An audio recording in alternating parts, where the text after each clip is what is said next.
Hi everyone. I was really excited to learn about this healthcare system because I feel like we finally have cracked the code on what a great supportive healthcare system looks like in a country. And I think, many of you have probably seen my comments on, whether it's your discussion post or someone else's often saying like, how do we make sure our older adults are supported and as people are living longer and have more chronic conditions and all of that, how do we make sure we're taking care of our older adults? And I finally feel like we found a system that has met that need and kind of answered that call. I think they do a really great job with their elder care policies, such as their long-term care insurance schemes. They support adults with severe disabilities, and they have structured financial planning for their elders. And while the system's not perfect by any means, and I'm sure it has its faults, they do a really good job at supporting their community. I was most fascinated to learn about the MediSave accounts because I think that's a really fascinating concept that, every citizen is mandated to put over a portion of their income every month toward, healthcare costs and future hospitalizations and day surgeries.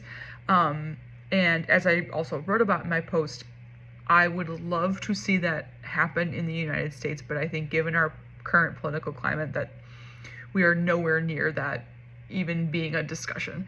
And I think that's really unfortunate because I'm like just very fascinated by this concept. And I think Singapore is seeing a lot of great results from that. I mean, they're spending 4 to 5% of their GDP on healthcare compared to the United States, which is spending 17 to 18% of our GDP on healthcare. That's like an insane difference, and yet Singapore has much better health outcomes than we do in the United States. I used ChatGPT to kind of create or summarize the differences between Singapore's healthcare systems and the United States healthcare systems, and it made a really great table for me that kind of broke down the differences. And when I was looking at those differences, it kind of made me think like, okay, what challenges would the U.S. face in adopting such a system? And I wrote about it a bit in my discussion post too, but I think it would really, our main challenges would be around acceptance, which I think is really related to politics.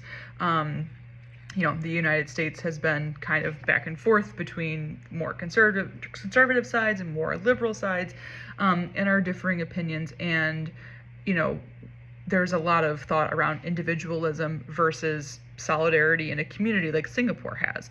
And I think that thought process is tied to our politics. And if we were to tell Americans like, okay, you're going to put so much money aside from your paychecks to put in a savings account to save up for future healthcare needs, the only way we could do that is by having a major reform of our healthcare system, bridging that gap and providing coverage for all those uninsured Americans, but also lowering the cost of daily living because people spend so much of their income already on daily living, like rent, food, transportation, things like that. So we would need to do a major overhaul.